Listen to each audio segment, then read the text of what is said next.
எனது அன்பு உறவுகள் அனைவருக்கும் வணக்கம். நான் உங்கள் MC ராவணன்.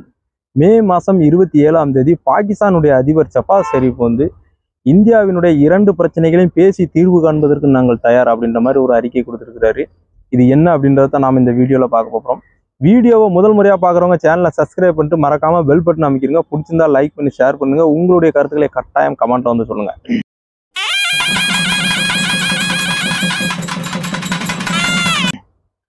கடந்த ஏப்ரல் மாதம் 22ஆம் தேதி பெகல்காம்ல நடந்த தாக்குதல்ல 26 பேர் கொலை செய்யப்பட்டாங்க. பாக் பின்புலத்தில் இயங்கக்கூடிய தீவிரவாதிகளால் கொலை செய்யப்பட்டாங்க. இதை தொடர்ந்து இந்தியா சிந்து நதிநீர் ஒப்பந்தத்தை ரத்து பண்ணிச்சு. சிந்து நதிநீர் ஒப்பந்தத்தை ரத்து பண்ணதுக்கு அடுத்தாப்புல சிந்தூர் ஆபரேஷன் சிந்தூரை கையில் எடுத்துச்சு. இந்த ஆபரேஷன் சிந்தூர்ல பாகிஸ்தானை சேர்ந்த தீவிரவாதிகள் மற்றும் இராணுவ வீரர்கள் உட்பட 200க்கும் மேற்பட்டவர்கள் உயிரிழந்தாங்க. இந்தியா இராணுவத்தினுடைய தாக்குதல்ல 200க்கும் மேற்பட்டவர்கள் கொல்லப்பட்டாங்க. அதற்கு அடுத்தால இந்தியா என்ன பண்ணுச்சுன்னா, ஆபரேஷன் சிந்தூர்ல என்ன நடந்துச்சு அப்படின்றத உலக நாடுகளுக்கு தெரிவிக்கிற விதமா, தங்களுடைய நட்பு நாடுகளுக்கு தெரிவிக்கிற விதமா பாராளுமன்ற உறுப்பினர்களே ஒவ்வொரு குழுவா, கட்சி பேதமின்றி ஒவ்வொரு குழுவா, அதுல நம்ம தூத்துக்குடி MP கனிமொழி அவர்கள் உட்பட அவங்க தலைமையில ஒரு குழு, இப்படி ஒவ்வொரு குழுவா டீமா ஃபார்ம் பண்ணி எல்லா நாடுகளுக்கும் ஆபரேஷன் சிந்தூர்ல என்ன நடந்துச்சு அப்படின்றத ஒரு விளக்கம் கொடுக்கறதுக்காக அனுப்பிச்சு வச்சாங்க.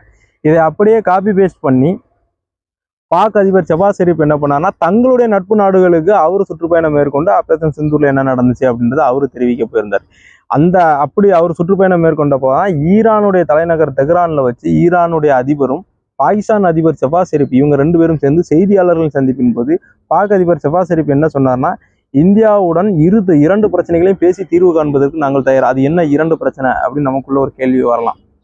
2 பிரச்சனைனா காஷ்மீர், பாகிஸ்தான் ஆக்குபைடு காஷ்மீர் இந்த பிரச்சனை மற்றும் சிந்து நதிநீர் பிரச்சனை. இந்த ஆக்குபைடு காஷ்மீர் பிரச்சனைன்றது நம்மளுக்கு சுதந்திர போராட்ட காலம், அதாவது இந்தியாவிலிருந்து பாகிஸ்தான் எப்போ பிரிஞ்சு போச்சோ அப்பத்துல இருந்தே நம்மளுக்கு அந்த பிரச்சனைன்றது இருக்கு.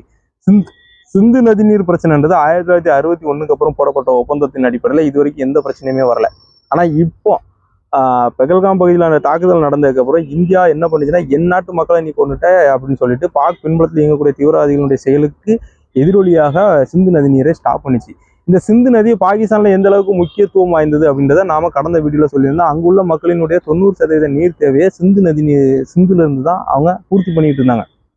அது மட்டும் இல்ல, பவர் பிளான்ட், விவசாயம், இப்படி எல்லாத்துக்குமே சிந்து நதி நீர் தான் அங்க பல பிரச்சனைகளுக்கு தீர்வாக இருந்துச்சு. பாக்கினுடைய தீவிரவாதிகள் செஞ்ச தவறின் காரணமா இந்தியா அதை ஸ்டாப் பண்ணாங்க.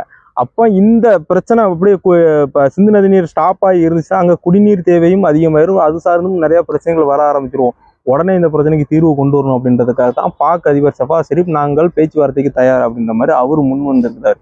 ஆனால் இது எதுக்காக அவர் இவ்வளோ வேகமாக முன் வராருன்னா, நாம இதுக்கு முன்னாடி, அதாவது சிந்து நதிநீர் ஒப்பந்தம் அமலில் இருக்கும்போது நாம எது பண்ணுறதா இருந்தாலும் பாகிஸ்தான்கிட்ட பர்மிஷன் கேட்டு தான் நம்ம இங்கே பண்ணணும். இங்கே டேம் கட்டுறதா இருந்தாலும் சரி, இருக்கிற டேமை க்ளீன் பண்ணுறதா இருந்தாலும் சரி, எது பண்ணதாலும் நம்ம பாகிஸ்தான்கிட்ட பர்மிஷன் கேட்டு தான் நம்ம அதை செய்யணும். ஆனால் இன்னைக்கு இருக்கிற பிரச்சனைக்கு, அதாவது சிந்து நதிநீர் ஒப்பந்தத்தை நாம ரத்து பண்ணி வச்சிருக்கிறோம். அவங்க செஞ்ச தவறுக்கான தண்டனை நாம அதை ரத்து பண்ணி வச்சிருக்கிறோம். அப்போ நம்ம இன்னைக்கு என்ன வேணாலும் நம்ம இங்கே பண்ணிக்கலாம்.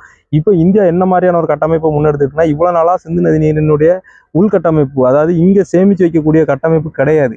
அதனாலதான் நாம அப்படியே அதை அங்க திறந்து விடுற மாதிரியான சூழ்நிலை, அது ஒப்பந்தமும் அப்படிதான் அங்க அவங்களுக்கு பாகிஸ்தானுக்கு பயன்படுற மாதிரியான ஒரு சூழ்நிலை தான் இருந்துச்சு. ஆனா இப்ப இந்தியா ரொம்ப வேகமா அதை உள்கட்டமைப்பு இங்க ஸ்டோர் பண்ணி வைக்கிறதுக்கான டேம்களை வேகமா கட்டிட்டு இருக்கு. இது பாக் அதிபருக்கு தெரிஞ்சதுனால தான் அவங்க 90% நீரை ஸ்டோரேஜ் பண்ணுவதற்கான ஏற்பாடு பண்ணிட்டாங்க. அப்போ 90%க்கு மேல் உபரியாக வரக்கூடிய நீர் மட்டுமே நம்மளுடைய பாகிஸ்தானுடைய தண்ணீர் தேவையை பூர்த்தி பண்ணிருமான்னு பார்த்தா கிடையாது. அப்போ உடனடியாக இதுக்கு பேச்சுவார்த்தை நடத்தணும் அப்படிதான் தன்னுடைய நட்பு நாடுகளோடு சேர்ந்து நாங்கள் பேச்சுவார்த்தை நடத்த தயார். அது மட்டும் இல்ல, நாங்க எங்களுடைய அண்டை நாடுகளோடு சேர்ந்து எங்கள் நாட்டினுடைய பொருளாதார வளர்ச்சி மற்றும் தீவிரவாதத்தை ஒழிப்பதற்கும் நாங்கள் தயார் அப்படின்னு சொல்லிட்டு அவர் இருந்துதான் பார்க்கணும். ஒருவேளை இந்தியா பேச்சுவார்த்தைக்கு போனா எந்த மாதிரியான டிமாண்டை முன் வைக்கணும் அப்படின்றத நீங்க கமெண்ட்ல சொல்லுங்க.